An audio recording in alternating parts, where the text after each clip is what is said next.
far as stress and anxiety, one of the simple ways of thinking about it is stress and anxiety both are natural responses to things. Stress being our body's response to a particular event or something that's coming up that we may perceive as a threat or something that's raising up our anxiety a little bit there.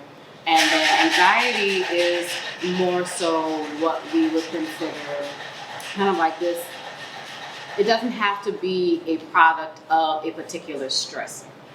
And so, like, for example, if you have something going on at work and you have like a big project that's coming up, you might become stressed. And then once that project is done and you move past that, your stress might go down. You might be less stressed. But you can still continue to be anxious because say you did that project, you went and you did this presentation, but now you're thinking about, well, what did my bosses think about it? Like, what is that? And so on like the cognitive end of things, you have these thoughts that are coming up of, well, what did they think of? What happens if they didn't like it or something like that? So the initial stressor, the thing that started that kind of gave like that physiological response, which anxiety and stress, there's a lot of overlap in because they sometimes are used synonymously. But there's a slight difference there. And so when we're thinking about anxiety, as far as the ongoing, the thoughts, the emotions that can come up after the stressor has passed, that's how I usually make that distinction when I'm talking to folks. Clinically significant, right? So it's a word that we use in common conversation these days to talk about a state of being stressed or to talk about different things that are attributable to anxiety, like different symptoms. But inherently, anxiety is a clinical form of discussing what it looks like when stress is manifesting. So, that being said, stress encompasses many things. It could be worry. It could be a number of other things as well. It could also just be any sort of taxing or strenuous thing placed on a certain item or a certain aspect of something. Anything to add about worry? So like worry can be a symptom of anxiety. So when you think about anxiety, think about stress, if you break it down, like the physiological response, the cognitive response, and the emotional response. And so worry would be under like that umbrella of the emotional responses. You're worried about something, you're a little fretful about something. The cognitive side is that you are having all of these thoughts about, like you said, for example, with the work thing, what do they think? What a lot of people, that's their, first thing that they recognize when they're stressed or when they're anxious is you might start to sweat. Your heart is starting to race. You might feel really tense. And so as far as worry and what that is, worry is emotion. And it is something that we can experience when we are anxious or when we are stressed about something. Putting a podcast right now. It's giving a podcast. Yes, it's giving very much a podcast. It's giving me directly in this camera. Thanks, guys. Yes, do you want to swap? I'm good.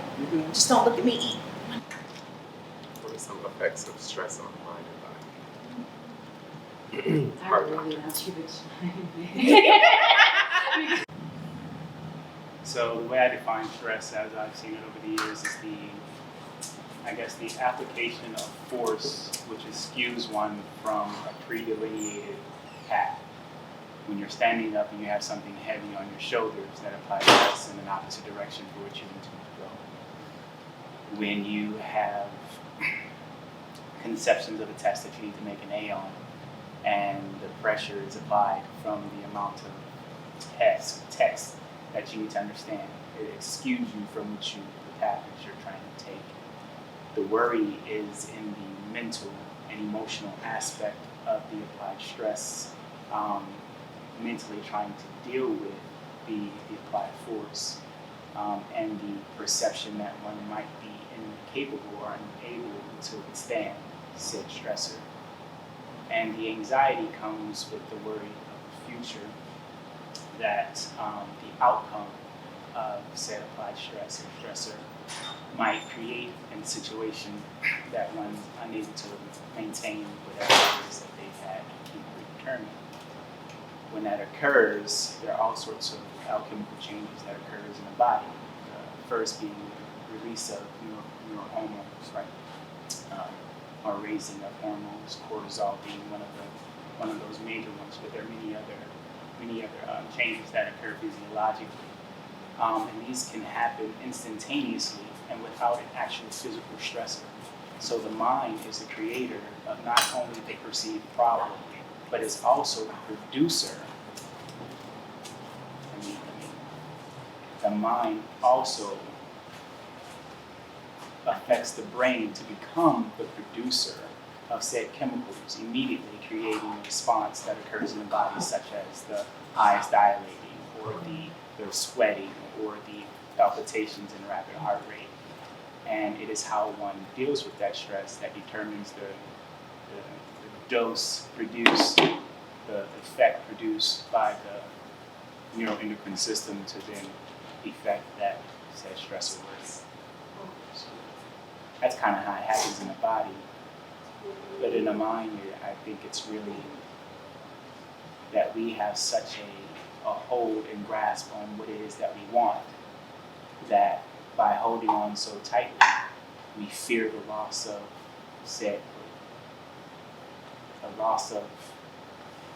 I guess the word would be, we feel the loss of said desire, whatever it is that we desire. So we fear that, and that creates even more stress in the cycle. So if we can let go of having a predetermined outcome set in mind about whatever it is that we're trying to accomplish, we can reduce stress. Because at that point, say like See how thorough an answer That was beautiful. Thank you. Any other additional thoughts to add to that? there is something that's happening. Your body has this natural system that just like it automatically goes into to help you to deal with whatever that thing is. And so like the adrenaline rush to get the heart rate going in case you had to run and climb up a tree or something. And like what cortisol does it does so many things. Cortisol does so many things. Because I know it's like identified as like the stress hormone, but like you said, there's so many hormones, and cortisol is just one of those that we have like readily identified as when you are stressed out, it goes up. But with the intent of once the stressor is passed, it should work its way down.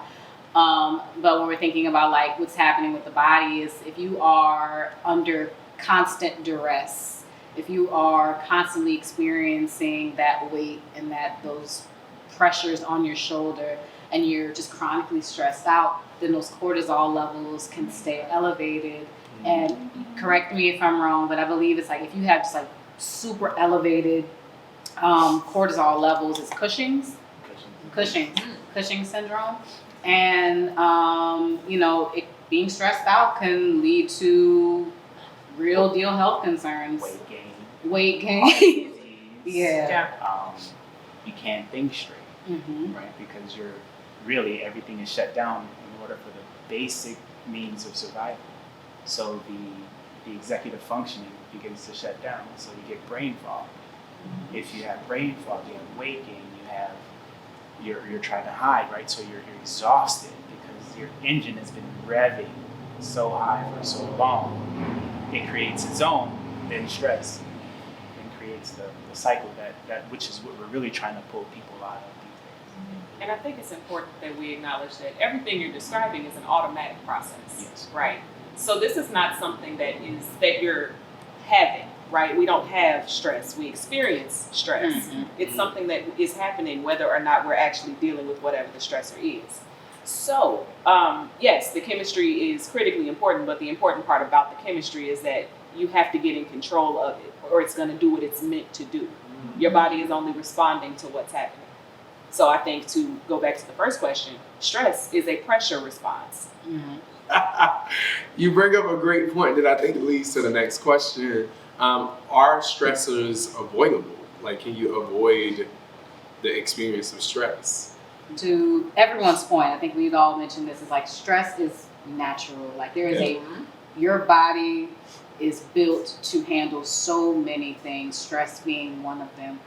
And so I was thinking, we had like this excellent conversation last time where we talked about grind culture and hustle culture and the stresses or stressors that we might be adding to our plate just to, get from point A to point B. And so I think that while experiencing stress is not avoidable, we can be conscious of what kinds of things that we are adding to our list of things to do in order to maybe help reduce the instances in which we would be stressed out.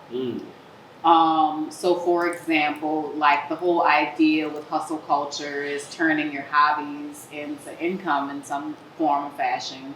And what used to be a relaxing thing could then be another high demand task on your list of things to do. And now you're stressed because you have this deadline, you have to turn this in, you have to churn out these orders, and your body is doing what it's supposed to do to help you manage that stress until you overwork it to the point where it's like almost like overreacting now. And now you can stress yourself into a stroke, as we know. So it's something that I think that's really important is what's on your plate, what is manageable, what are your boundaries. You do not avoid the stress, right?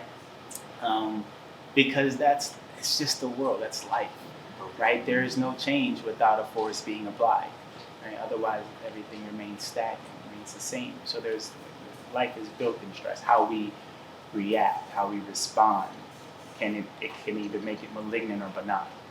Right? Is it something that's going to harm me if I react in this way, or is it something that I can laugh off? Right? That's how different people deal with things. Right? Two people can undergo the same process, can undergo the same situation, and come out totally different. Mm-hmm. One grows, whereas one withers. Right? Based upon how they react. And I think the development of a mindset that allows one to better deal with stress, which are the tools that you gain in therapy and what have you, that allows one to make sure that the response to whatever stress is being applied remains benign. Mm-hmm. I feel like part of what your question was also talking about stressors. Mm-hmm. I believe that. Let's stick it there. It's like that on camera. I saw really. Wait a minute. Clearly, this is what we needed. Okay, so I think earlier I was about to respond that I said I don't think you could avoid stressors. Excuse me. I think you can work on avoiding some stressors depending upon what they are. That's what I was trying to say. No, you cannot avoid stress because I think usually the way I describe it with people, very good visualization is like having that teapot that like just builds and builds with energy, right? And so we always have like a little bit ball of energy within us, and then as the day goes on, we have even things that are positive stress, right? Mm-hmm. I had to do this presentation in this meeting, and like it went amazingly well. Like that was still some stress, and so your ball of energy, your ball of stress just kind of increases, right? And then you have to do something that reduces that ball of energy, or the teapot's going to go off, and it's going to be crazy. And so, but I think like part of like a routine you could develop that helps to like keep the stress down, helps to reduce it. If there are any stressors, any triggers that you know of that you could, if you can actively avoid them, then you could try. And you can work on that and set yourself up to maybe set yourself up for that type of success in that way.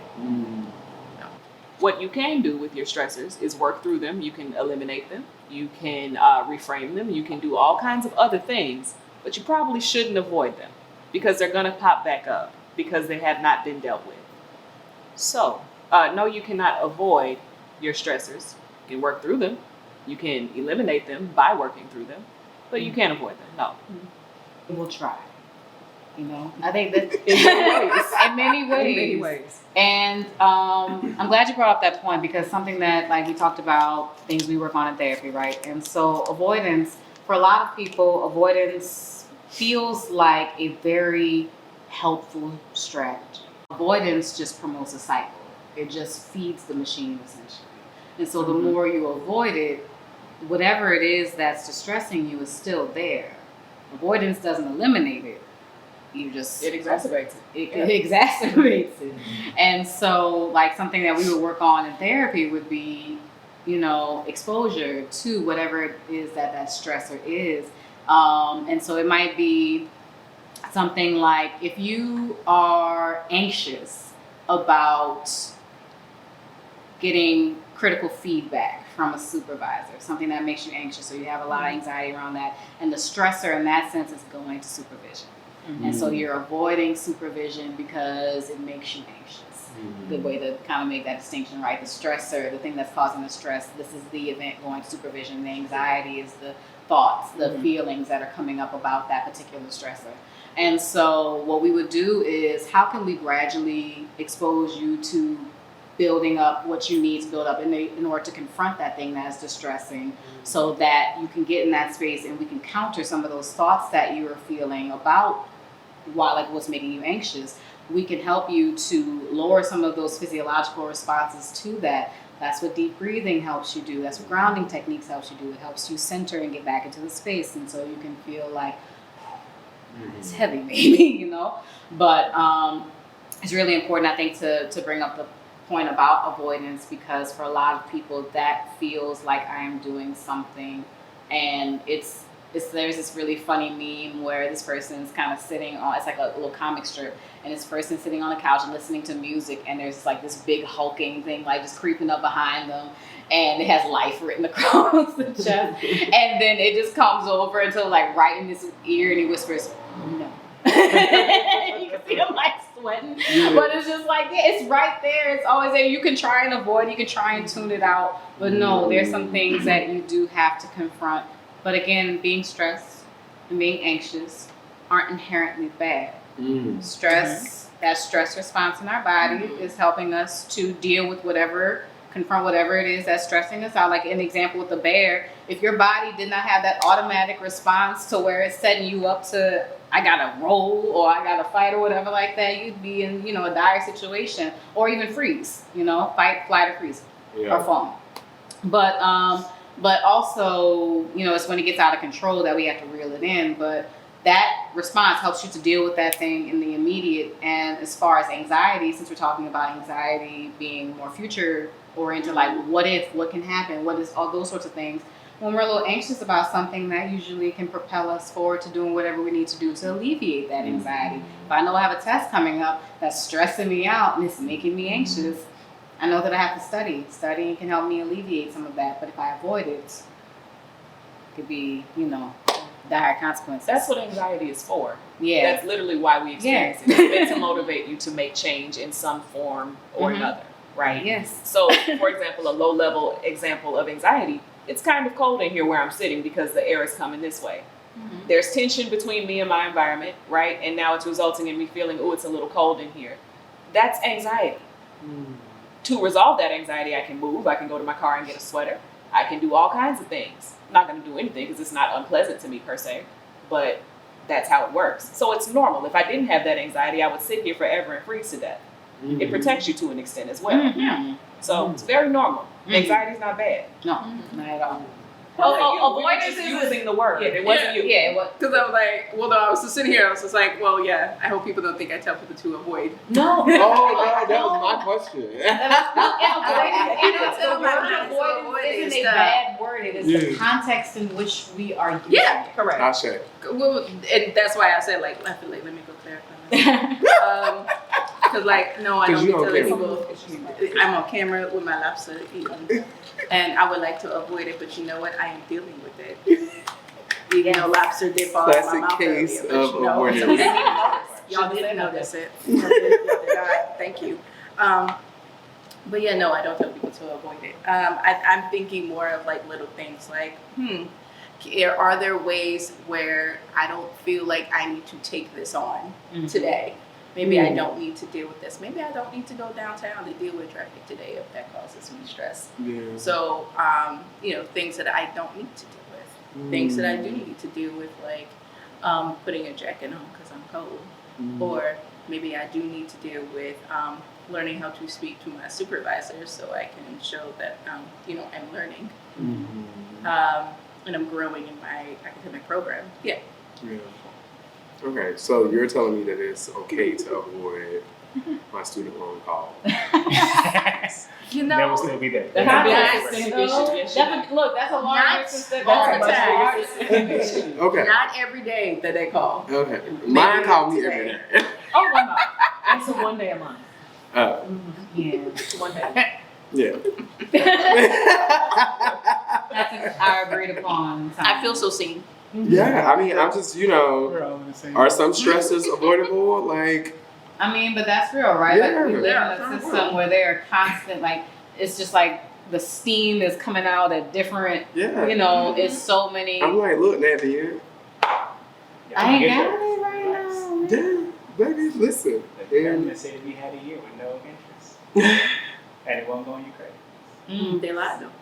They lied. And look, that's a numbers number going stressor. That's 5. It's like, what problems do you have in your life? Student loans, student loans, student loans. Everyone in this room, I don't know if any. Are you also among Debt-free. us with the student? Are you debt free? Look, all of us. Yeah. But it was the response for me. It was like, girl, now you know not to ask me that. No one knows who I'm talking to right now. But Y'all started to pick around at some of the ideas, like you said, grounding and deep breathing. But what are some other ways that you can manage stress on an individual level? And then I'll give you the second question, but I do want us to go individual first. And then the second question is like, what are some ways that we could manage stress at the community level, which you know that we deal with all day, every day. I feel like living in New Orleans is like double stress. So individual, how can we avoid stress? Sorry, that is not the question. How can we manage the stress on an individual level? And then what ideas do you have for stress management at the community level? Yeah. Then you go pop in. Personal ways that I manage stress, first and foremost, it's going to be meditation. Like, I have not found anything that works as efficiently and as thoroughly as a proper meditation sadhana, proper meditation practice. The exercise is wonderful. It gets the blood flowing, the brain derived neurotrophic factor goes up, you feel great. It's a great stress relief. I think, however, since stress begins in the mind, if you start with the mind, then you can attack it from the source of where it all begins. And then that leads to positive changes in life that then causes provides other means to also de-stress. How does that show up in the community? Well, I've found that as I've meditated more and more frequently and my outward, I guess, how I show up in the world has changed. That has become a reflection of who I am. So even in the hospital, I've seen that as my mood now remains elevated and I walk into a room, patients are automatically lifted from illness to happiness, right? They for a moment forget about whatever's going on because that change in energy has allowed them to temporarily understand that what they're going through is a manageable, treatable, and if not, just the happiness gives them a moment of solace. And so by working on self, it's already changing the community just through interaction. And then they ask what you do, and then you explain. And so that's how you get the distribution of the energy, right? I tell you this, you tell other people tell other people, and then we get more people meditating, more people exercising, more people eating right, and then the community begins to heal itself, starting with thyself.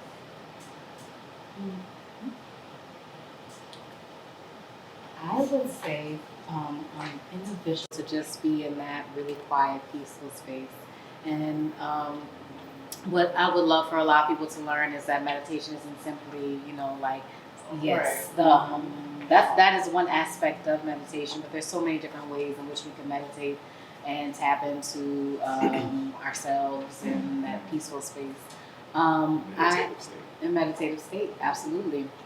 And so I would say other ways to manage stress, kind of to my point earlier about like on an individual level, knowing your limits. And so having healthy boundaries around what it is that you can take on, what do you need to say no to, where do you feel like, I'm edging up on that line where I'm like, if I cross it, it's gonna be I'm just really stressed out. My hair is gonna be falling out. It's too much. So just knowing what your limits are is important. I'm learning that now as I juggle being like my professional life, personal life, even like with the work of NOLA Black Mental Health Matters. There's a lot of work that goes into what we do. And on top of all of us being full-time employees at our respective jobs, on top of anything else that we might be doing. And so it's knowing like, where do we draw the line? Where do we pause and say, okay, like I think we've talked about meetings, right? And on weekends, and it's like, if it's anything before 10 a.m., I can't, because that's where my boundary is that I have to sleep, at least up until this point. Because, we have a lot of things to do, but if I am so under pressure that I cannot function, then what is the product that we are putting out at this point? So I think that that's really important, is that people have to know where to draw that line and know it's okay to draw that line. Because a lot of people feel under pressure just at the thought of saying, I have to draw lines. And that is a stressor in and of itself, So I think that's really important. And at a communal level, I believe in supporting people with that decision.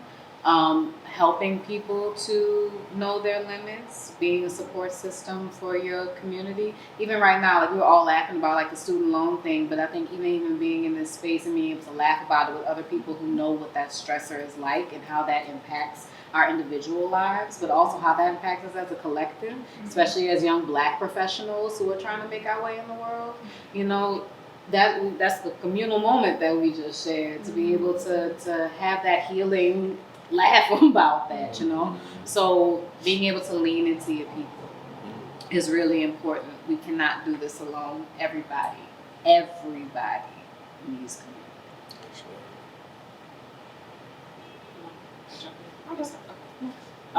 Yes, to the point about community. Communal stress requires a communal response, whatever it is. So I think at a certain point, the community has to come together and identify things as a stressor in order to say, we can work through this together. I've said before many times that sometimes our allegiance to cultural practices and beliefs betrays us in the sense that it gets in the way of anything that is relevant to present day issues, right? So we cannot apply historical knowledge and historical practices all the time when we're having a present day issue. And sometimes that gets in the way of the communal stress response, right? So, or it adds to it, that's a level of communal stress. So that being said, find community, make community, define for yourself what the stressor is, work together to solve the problem. That's a very good point. I just want to pick back off of like how amazing meditation is. I do use it as a daily practice. I feel like as a therapist, we have a ethical responsibility to make sure that we are okay. Not to say that we have to be okay all the time. I don't want to put that out there. But just so that if we have an ethical, let me say it better. We have an ethical responsibility to take care of ourselves. I think that's a better way of saying that.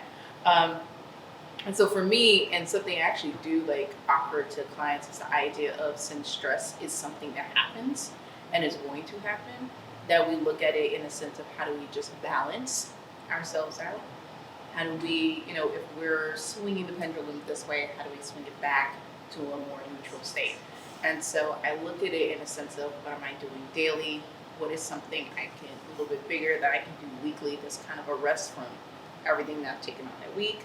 What is something else that's even bigger that I could do monthly maybe? And then, even looking at it from a scale of like, do I need to disappear for like a week and go someplace, nature, the beach, New York, I don't know. Disappear somewhere that makes me feel good. And so for me, daily works has to do with meditating. So I wake up, meditate. I'm actually trying to increase my ritual to include that in the evening. Or maybe something else that can be kind of decompressing for like 10 minutes, 10, 15 minutes a day. And then I look at what is something that I do like weekly. So whether it's like, I may actually include this on like a community level. So what is it that I do when I get out on and hang out with friends, laugh with friends during the week? What is it that, do I give back? Do I volunteer? It's something that like fuels me mentally and like emotionally, what fuels me spiritually. And that's something that I can do for a couple hours a week. That's something I could take like once a month and do like a complete rest. So like my rest and reset this month was, I think, last Monday we had that sound healing ritual that was given, and it was like an all day. This one's voice is beautiful, and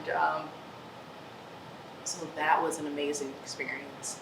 And then like for me personally, I just check every couple of months where am I at if I need to get out of New Orleans because New Orleans is crazy, and so. But yeah, I agree with what has been said about community and that, like, how do we get together to in similar spaces and spaces that feels good to us, so that we can have these shared experiences and allow ourselves to heal that. I'll share some of my de-stressors, if you will, or things that help me with stress management. Recently, I've been thinking a lot about the beautiful things from my childhood, and so like going back into my childhood to do things like coloring. I love coloring mandalas, which is a form of meditation. I also have started watching my favorite childhood TV shows, and so I started with season 1 of The Magic School Bus on Netflix, and just really appreciating like that energy that I felt as a child, and so like tapping into that inner child energy as I'm like managing the adult stress. Agreed, guided meditation is such a beautiful practice. I also believe in grounding work, and so I am a huge advocate of breath work and different practices to breathe, taking those intentional breaths. And I try to do this every morning. And I don't always get to it, but I try to do it every morning. And it's just simply going outside in my backyard and putting my bare feet on the ground and closing my eyes for a few seconds. And when I close my eyes, I'm really imagining like plugging into the energy of Earth. And being able to close your eyes and visualize you just standing bare feet on this beautiful planet, it sort of centers you that you are like a little pea as it relates to the magnitude of the planet. And so I think that is really important. And for me, it's like reminding myself of like my stressors, and somebody else out there is probably having it worse than I am right now. And so that is like a gentle reminder for me to be like, all right, Dave, you can actually take a few deep breaths. Your world is not falling apart, or it's not going to end. And then I also sometimes ask myself, like, are you safe? And if my answer is like, yes, I'm safe, I'm like, okay. And I mean physically safe, psychologically safe, mentally safe, all the forms of safety. I think in terms of community, I was really struck by what you said around it takes a community to identify the problem in order to develop a solution. And I was struck by it because it's challenging me. It's challenging me in the way that at what point do you get enough people to say like this is a problem in order to start moving towards solution? And I know that there's like the tenets of organizing, like I've like studied that and understand that like we can bring people together to solve a collective problem, but sometimes I wonder the role that complacency, apathy, and acceptance play in addressing community level stress. Because the reality is there are a lot of stressors that we deal with on a community level, and people are talking about them. I just don't know what action is being taken.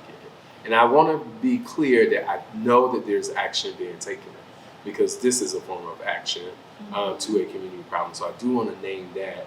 I think that sometimes when we think about our awareness or like what's in our purview, it can feel difficult, or it can feel like you are fighting an uphill battle as it relates to community stress and community trauma. I know we're not talking about community trauma, but I think it's greatly connected to the community stress. So I say all that to say that part like kind of challenged me a little bit because I was like, yes, you are absolutely right. And like, how in the world do we get, like, what world does it look like for the entire of New Orleans to wake up and say, y'all not tired of living like this? But Like, see, that's the thing. I don't know that you need many people as much as you need the right people.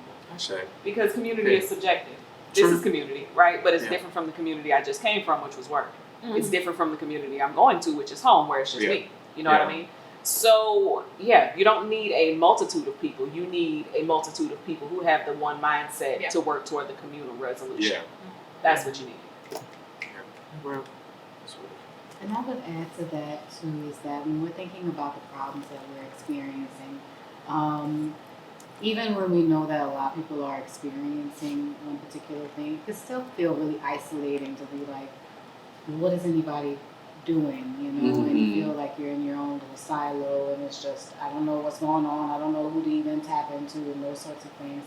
And so I was thinking about, like, well, exactly where do we even begin? And it starts with conversation, because we know that there are other people who are experiencing some of the things that we have, like, shared problems with, right? And so when are we having the conversations? Where are the conversations being had? Seeking that out, because like you said, there are people who are doing the work, right? A lot of people, I always think about like a lot of the grassroots organizations that are based here, where it's like the same people showing up every time. It's like small little group of people, and people are like, where are they? What are they? Like, what are the people doing? And they've always been right there.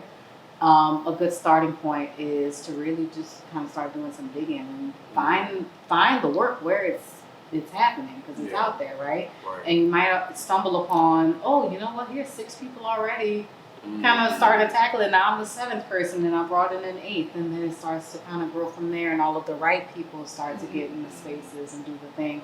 Because like with Wellness Wednesdays, right? Therapeutic Thursdays, the right people got into the right space and had a conversation, and here we are, like over a year later, still doing the work to address the issue of people needing therapeutic spaces and safe spaces to talk about the issues that we discussed. That's right. So you're doing it. We're doing it, and I think that's incredible. But I always will tell people, look for who's doing the work in your community. There's somebody doing some of the things that are addressing the problem that we all have, like right now. But just do we know where they are? Yeah, we didn't mention, and my guru was like, tapping me. He's God, right? I think as the masses begin to understand that there's much more to the world than what it is we've been given, and the stresses that are here are not necessarily for us to completely manage on our own, right? Because though physically we can change certain things, when one goes in search of higher power, of higher truth, of self, right? When one really starts to get into that sphere, the perception then changes of what's actually going down, and what we would consider stress. Before, we realize actually it isn't a stress. We've been perceiving it in a way that it was a threat or that it would do these, and it created these anxieties, right? But then when we understand the true power that's inherent within us, mindset shifts, alchemy changes, and then the world, like I said, becomes the reflection of who we are. So we say meditation, and when we say meditation, yes, it is to quiet the mind, it is to soothe the heart, it is to ease the soul, but it is to allow the divine to express through oneself uninterrupted, without the chaos of those perceptions then being how we show up. So I think I won't even say I think, because I know, when we get to the threshold that the God in which the community believes becomes the truth of what God truly is, the love, the beauty, then all else takes the form of what it truly is. And then we realize that there's no need to fear, there's no need to hurry, there's no need to rush. That we really could just live, hang out with each other, have a good time, and understand that the things that are in motion, that need to be in motion, have been set in motion and have been planned long before us. They're occurring because there's a learning that needs to happen. And so the stress comes in us trying to do something different, right? Trying to make it different. It needs to look this way, be this way, how I feel, how I see, and I want it to change. But when we accept and when we surrender, and then we realize that there's no need to force, when we allow, then the stress automatically kind of falls away. And when we then bring that loving energy to others, their stress falls away. Right? And becomes easy. It becomes, darkness cannot exist where the light is. Schools are experiencing these things too, right? And when we talk about anxiety and we talk about stress, it's really easy to have those conversations as like the adults in the room who can, identify specific things and understand what's happening a little bit more, whereas our kiddos are figuring that out, right? They may not have the language to express that I'm feeling anxious or that I am stressed out about this test in 5th grade or something like that, or this presentation in front of this audience. And so I want everyone who is in contact with any small people, all of us, whether it's through teaching, whether it's through our practice with work, whether it's your niece, your nephew, whomever, we can do those same check-ins with our kiddos too.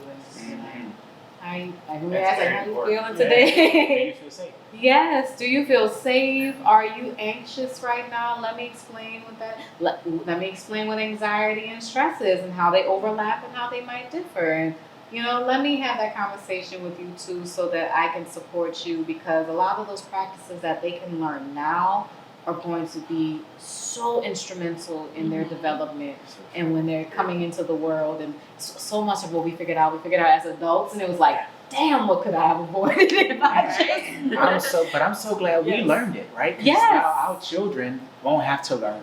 Right. Yes. They can start from a higher echelon. Yeah. Yes. Right? They don't have to learn, because we came up, we didn't, this just wasn't in my, this, I wasn't asked, are you safe? Do you feel loved? How are you feeling emotionally? I wasn't asked these questions, right? And it wasn't until I had my child, and he's in middle school now, and I started going on my own personal journey. I realized, listen, you need this, this is important. So I'm asking him these questions, so it becomes his habit, right? Just his routine, so that he can learn how to manage stress. Because those kids who learn how to manage stress now, they're gonna be our everything later, right?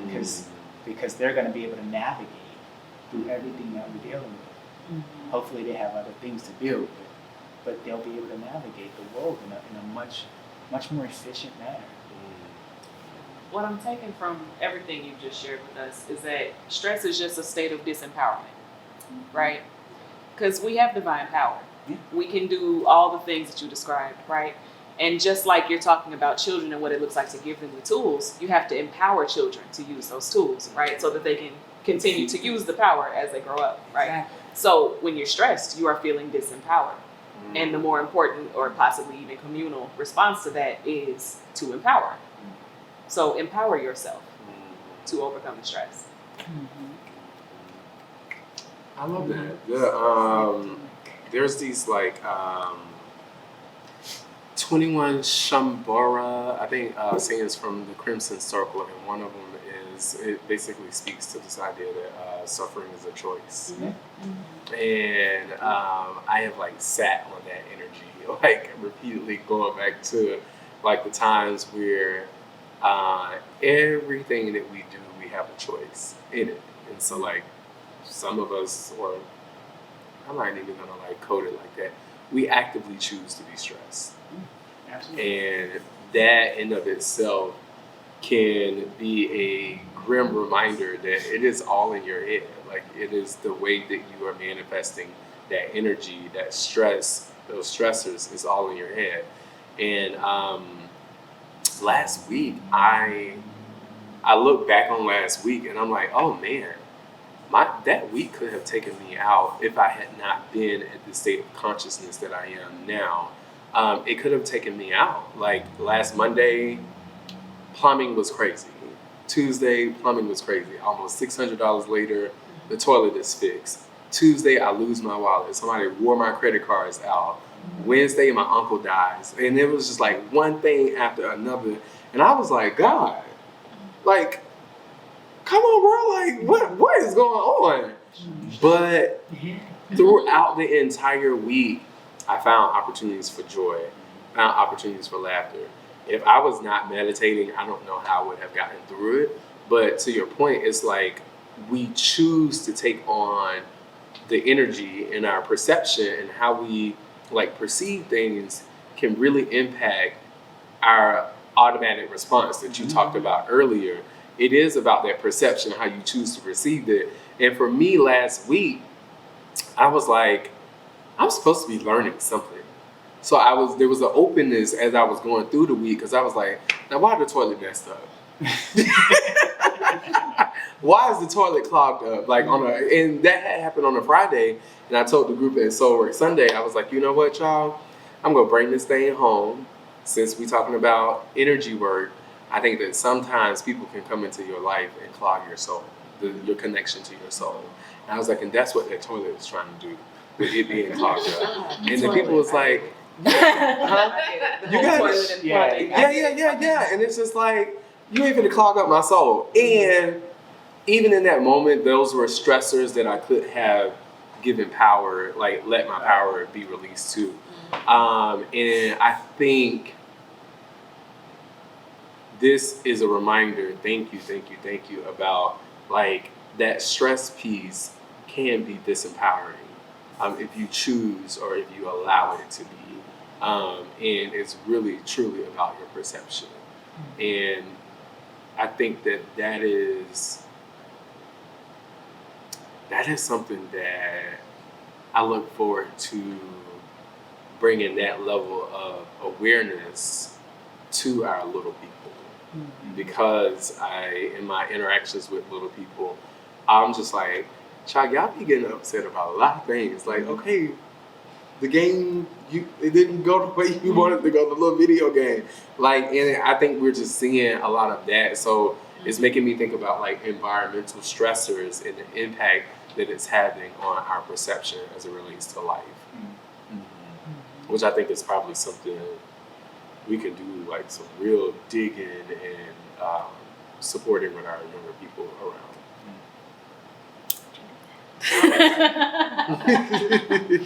But yeah, and just to add some info while we're learning that process, right? Yeah. Because this whole time we've been saying being stressed, having stress, experiencing stress as a result of a stressor is natural, right? And so if your body is doing what it does, if your mind is doing what it does, always remember that first and foremost, this is just all of the things coming together to help me come to an answer of what I need to do now, which direction it goes in. Yeah. That's where a lot of my power lies. The response is natural.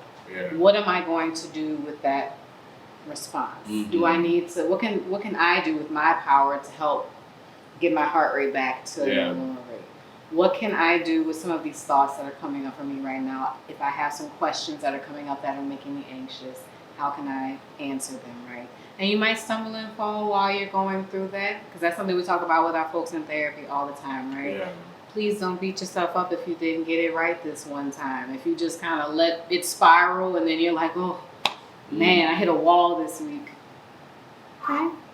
Yeah. So how do we recover? Yeah, I say we talk a lot about Iwa Pele, which is like the balance of character, and I've learned over the past few months around like what does that exactly mean, like that balance of character, and how to dissect that. And it's like two things can be true. You can have the emotional experience, and then your awareness of the experience of the emotion, and being able to hold both of those things, I think, is key. And for me, I'm just observing life, like. Hey, he said. I'm just observing, like, 'cause last week, baby, last week could have took me out. But I'm just observing, like,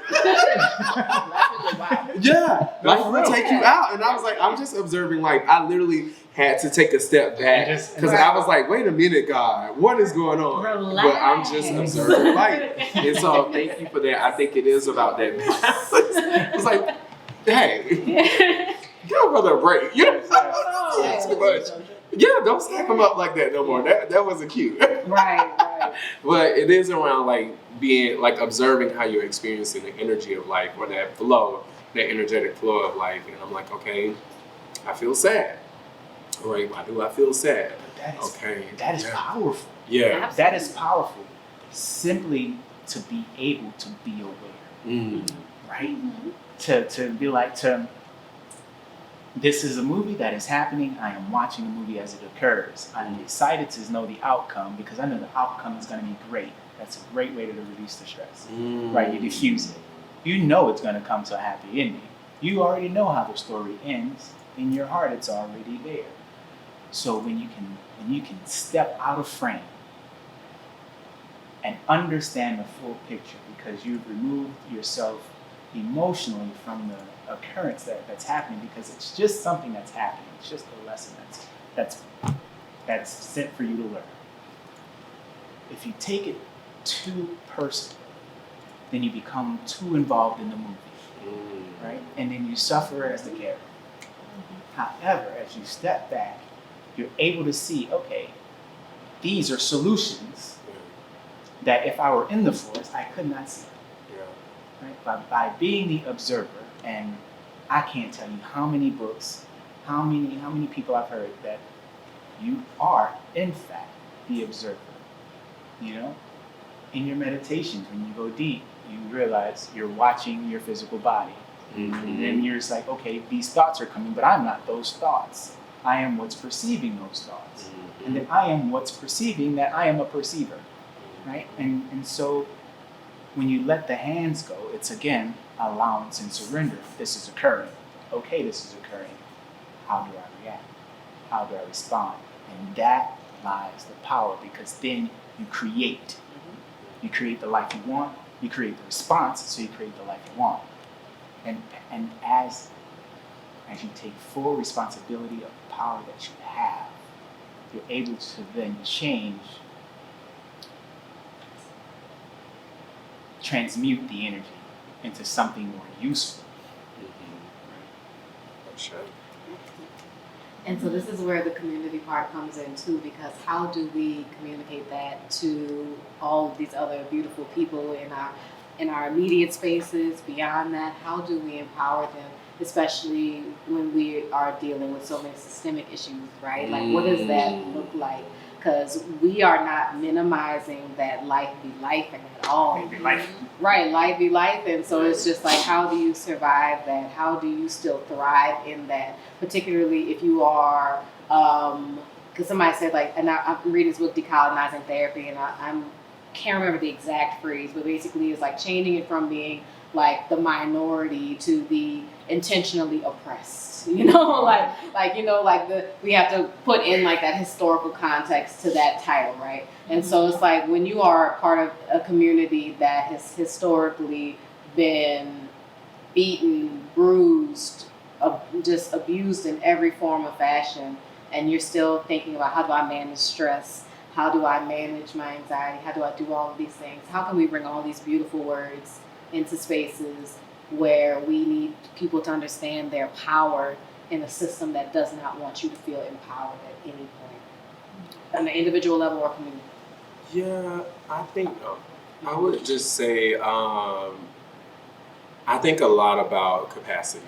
And here recently, I've like went back and reviewed like my relationships, my personal relationships, working relationships. I remember when I was a dean at Relay, I was like very much so like gung ho about like equity as it relates to like the teacher experience here in New Orleans and Baton Rouge. And the people that I was like trying to challenge were people that lived in a different state and in New York. And I'm like, oh, you know, these like this is not good for my community. Like, you know, trying to be that person. And even outside of that, like when I was in the classroom teaching, I would oftentimes find myself going up against like my principal because I'm like, you're not in there, you're not experiencing what my kids are experiencing. And here recently, I started to reflect on capacity and like whether or not that person has the capacity to even perceive what I'm presenting to them. And so I'm going to do my part by sharing, but I'm not going to have this expectation of you to respond because you may not just have the capacity to even perceive or conceive what I'm presenting to you. And so I do think about that in relation to the work that we do. Number one, what is my capacity? Which I have been trying to be like hold the mirror up to say like, because last Thursday we had like a whole moment in here with someone that was in a crisis mode, and I was like, I actually don't have the capacity to deal with that. And as we continue to do our work, some people may or may not ever have the capacity to perceive that the conditions that they are living in, that there are other options for them. Right. And to your point, like, how do we get people to understand or wake up? I do think it goes back to the point that you made around like just being, because just being is enough, because then that becomes infectious. It becomes like it spreads. And so, and trust me, this is like me sharing with you, but this is also me like holding the mirror, because I have had many a times where I'm like, is it working? Like, you know, do the people understand the vision of Dream House? Do they understand like the work that we're trying to do? And it's just like in due time. Yeah, you just get to be, and it will happen organically in a way that whatever higher power is controlling this simulation. We don't know. Well, we might do. It does feel very simish. It does feel very simulation-ish, but maybe like, you know, There's something going on. there is absolutely something going on. The synchronicities are like on another level these days. I'm like, is the universe playing with me? But I think to your point, I have been thinking a lot about capacity and how I do this sort of community healing work, and if people have the capacity to like receive the energy that I'm presenting, or if they don't, is there another way that I can present it that connects with them? So thinking about integration. I think that choices are powerful. Right. And I think that sometimes when we have conversations like this, we think too highly or on a level that is too high, right? About what we're expecting people to think about. People can't reach that level. And I think at a certain point, it might have even been when I was here for Soul Work Sunday, you were saying that everybody is not going to capitulate to the same level of output, of capacity, of whatever. So we have to meet everybody down on the fundamental level. Which means when you're offering a choice, it has to be a fundamental choice. It can't be a high level choice. So no, maybe they can't conceive that this is a systemic issue, right? Gotcha. Maybe they can't conceive that there's something else. But maybe they can conceive that what's happening is really bad. So let's make a choice, or I will empower you as your therapist to make a choice to discover why this is bad, how this is bad, and how we can ameliorate this suffering, right? So at that point, once you've got that, we can move on to something else. But we have to meet people down on the fundamental level, and to an extent that requires a humility that a lot of people do not have. So get out of your own way, not you personally, but the people. Get out of your own I'm way. receiving that energy. Okay, cool. Yeah, get out of your own way in that way. Everybody can't meet you on your level of thought. And that's something I think about a lot. I read a lot, I think a lot. I don't know, my brain does a lot of things, as It these does. people here can tell you. Yes. And their brains don't work in the same way. Doesn't mean they don't have the capacity for it. It just means they function different, Yeah. right? Or their capacity is set up differently. Right. So I have to meet them on a more fundamental level. I love that. Sometimes I get into that whole, I want the message to be spread out there that God is just so great, right? And there's so many things you can do, and you understand how He works through you, how she works through you. But like you said, not everybody has the capacity to take that message in. And I have to let go of the desire of the outcome. I spread the word. You were spreading the word. It is out there. And trust me, it doesn't take a lot of views, right? The square root of 1% is what changes the world, right? So just the fact that you are being, the fact that you are doing that thing that God has put into your heart, right? For your soul to achieve, because your purpose is clearly felt, right? We are all here, we feel it. Know that it is doing what it is meant to do, and just so, like, again, allow it to be. And then that takes the stress off. Do I need to do more? Well, if you need to do more, you will be provided with the choice and options of when the time is to do more. But until that time, just feel blessed in what it is that you're able to provide, because trust me, it is very powerful, and I'm very grateful to be here today. I receive it. Last few Wellness Wednesdays / Therapeutic Thursdays that we've been getting into, for those who've watched online, for those who've been present, we've been getting to it. Yeah. And I am so glad that we have been, because, I mean, like, this is a part of the work, right? We're even meeting ourselves where we are in the Mhm. process. Yes. You know, like, we talk about like meeting other people where we are. Where are you right now? Yeah. You know, and how are you currently evolving, even at this very second? And how are you thinking about these things? And so, I'm just glad that we do what we do. Yeah, It's okay. Absolutely. it's pretty dope. To close us out, I invite us to take 3 beautiful deep breaths. The first one, I just want us to breathe in the breath of life. Everyone breathe in and breathe out. The second one, breathing in and releasing any stressors that you may have experienced in this moment. Breathing in and breathing out. Releasing that energy. And the last one, we're going to just breathe in the energy of love to close out. Breathe in and breathe out. This has been another edition of Therapeutic Thursdays. It's actually our first Therapeutic Thursday that we've had this year. Yeah. And